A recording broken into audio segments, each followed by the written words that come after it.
Why don't wrestling games resonate or hook the fan base anymore?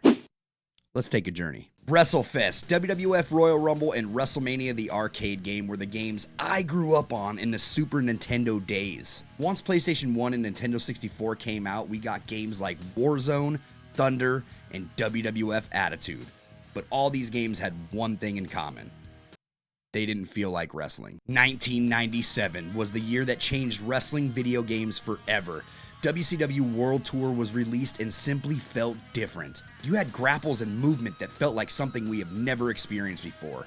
It felt like we were breathing new life into wrestling video games. It felt like we were breaking away from the traditional Mortal Kombat and Street Fighter style fighting games. Wrestling was finally here. In the fall of 1998, a sequel was made in WCW vs. NWO Revenge, which introduced things like great blood physics, more weapons, and finally, the WCW Championships. Nothing was stopping the new Aki engine and the rise of WCW gaming. 1 year later, WWF took a crack at the same engine style gameplay and put out an absolute banger in WWF WrestleMania 2000. But just a short few months after the release of WrestleMania 2000, THQ and Ukes built an entirely new engine and gameplay style on the PlayStation 1 exclusive titled SmackDown. Wrestling video games were finally in great shape and gave players two great options for two completely different experiences. That same year, the team at THQ and Ukes gave us what is considered by some fans to be the greatest wrestling game of all time. No Mercy. SmackDown was fantastic for its visuals and clean keyframed animations, while No Mercy was a great pick-up-and-play grappler that wrestling fans were always looking for in a game. Built with the now classic Aki engine, we officially had the best of both worlds. SmackDown 2 Know Your Role came out in November of 2000 on PlayStation 1, just 8 months after the first SmackDown game. The same exact month, WWF No Mercy would release. 5 games in the span of 2 years, which all provided great quality of life elements that still resonate to fans to this day. Unfortunately, WWF No Mercy would be the final time that we see the Aki engine in action. When it comes to the Aki series, these are some of the best wrestling games I've ever played. In previous years, most of the wrestling games would be in the genre of fighting games like Mortal Kombat, Tekken, and Street Fighter. And I know that they learned a lot from the fighting games, but in the 90s, it finally felt like we were getting pro wrestling games from Aki. The button configuration allows you to do more. Tapping a button could lead to a light strike or a light grapple. Meanwhile, holding will lead you to do a strong strike or a strong grapple. Another important factor that makes the Aki series special is the attention to details. The game has base roots in Japan. You got to see move sets and attires from over there, but also we have the ability to bleed, remove masks, steal finishers, special taunts, and some of these things were only for certain characters and more. Something else that people often overlook is the ability to hit moves that just feel right. I have 2 examples to show what I mean. The Dudley Boys 3D. In most games, you throw them into the corner, you hit the tag, and then you hit the finisher. But in reality, that move would come from out of nowhere. I'll sacrifice a little clipping to have them hit that move so that it actually feels like it came from out of nowhere, and you and your friends will pop. Number 2 would be the People's Elbow. The controller's in your hands and you control which way the Rock's gonna go, how he's gonna hit the People's Elbow. Things like that would let you set up stuff perfectly, and the control is in your hands. I feel the Aki series was not only the company that provided the best wrestling games, but they also gave us the blueprint for future wrestling games. The new keyframed animations and gameplay style that made SmackDown and SmackDown 2 a success would be what the game devs over at Ukes and THQ decided to perfect over the coming years. 2001 was the year the gaming world completely changed. As we went into the next generation of gaming with the PlayStation 2, THQ and Ukes knew that they had to come correct in the next generation, and in the fall of 2001, SmackDown Just Bring It was finally released. This was the first time in the series we would see full entrance motions, bigger and better keyframed animations, and the biggest roster yet. It was at this moment the fan base knew this series was here to stay. 2002, they followed up with SmackDown Shut Your Mouth, which offered the best graphics we had seen in a wrestling game yet, more weapons, better blood physics, and keyframe motions that just felt smooth. In October of 2003, the greatest wrestling game to ever release was finally here. SmackDown Here Comes the Pain. The title really did justice to this game as you felt the pain of the impactful keyframed animations burst through your TV. This game offered a lot of that arcade feeling to the players that just wanted to have fun in a wrestling game. It was the first of its kind, fully interactive backstage arena, taking the fight to the streets of Times Square, jumping off the SmackDown fist, finishers from the ladders onto the announce tables. Look, we were here. We made it. Nothing could possibly top this experience in a wrestling video game. That's what we thought. Were we right? WWE for the past couple of years have been doing a draft. It was no longer just one full roster. THQ, Ukes, and WWE decided it was time to shake things up a bit. They did just that. In 2004, we would see the franchise first rebranding of the series, SmackDown vs. Raw. This branding would last from the self-titled to SmackDown vs. Raw 11, where we would see the universe mode for the very first time, as well as a weapons physics system that would forever change how we felt about hardcore wrestling in a video game. Unfortunately, when the franchise rebranded once again with WWE 12, the physics kind of took a backseat. But in the middle of all that time, we had other games come out to give fans an option. Games like Day of Reckoning, Raw, Raw 2, WrestleMania 19, and Def Jam, just to name a few, all which provided key features that fans would always want to see incorporated into the mainstream franchise SmackDown vs. Raw, and now WWE Games, a lot of which made it to the franchise and did even better than the competition. In 2013, THQ went bankrupt and had to go out of business. This led wrestling fans wondering who could possibly take over this industry making video games for WWE. In the fall of 2013, 2K Sports releases WWE 2K14, which was technically the final game from THQ. 2K just published it, and here we are. This game was fantastic, and it was a light at the end of what fans thought was an endless tunnel. We had a new mode called 30 Years of WrestleMania. The future looked bright. Then 2K15 was released. Sure, the graphics were the best that we had ever seen at the time, but something just felt off with this game. Nonetheless, players shrugged it off in hopes for WWE 2K16 being better, but 2K16 felt like kind of a copy and paste job. 2K17 comes out and we have new life into our favorite game mode, the Universe mode. Promos are here, baby. Among other fantastic new add-ons to the franchise, we were back.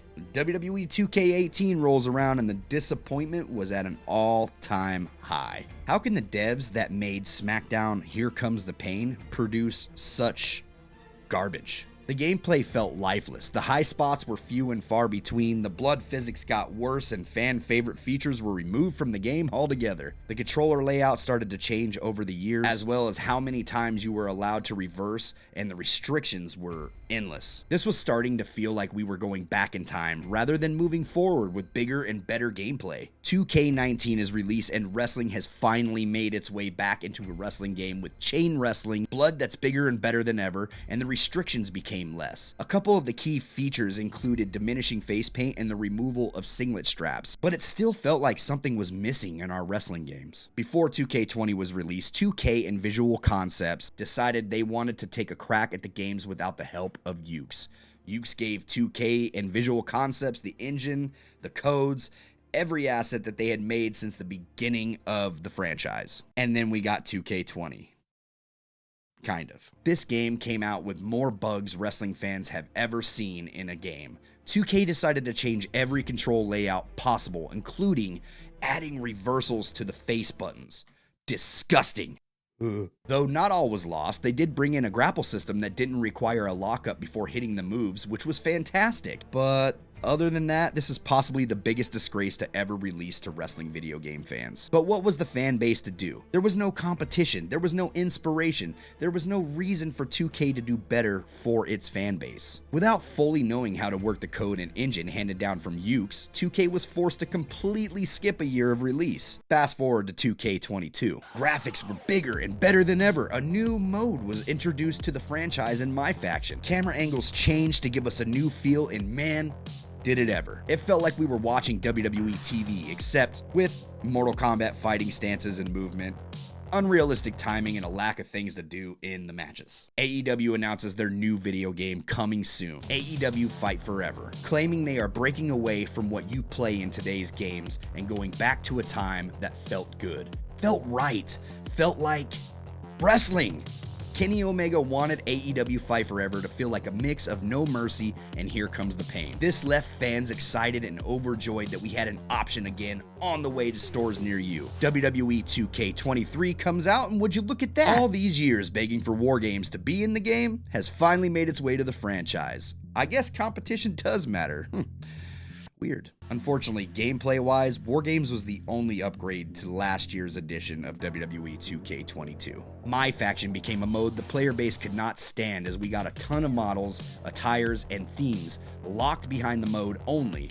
Universe had received little to no upgrades, blood was the same, wrestling was non-existent. We are still not able to stack tables. This, as well as a lack of communication from the team, left a sour taste in the fan base's mouth. During the production of WWE 2K24, AEW Fight Forever releases. They introduced a new blood system, chain wrestling, realistic keyframed animation that had been missing for years in video games, and the ability to perform things you would actually see on TV. Weapons were unlimited and throwable. You could break barricades as well as ride a skateboard. The game felt like you were a part of the match rather than just watching endless cutscenes. It was an exciting time.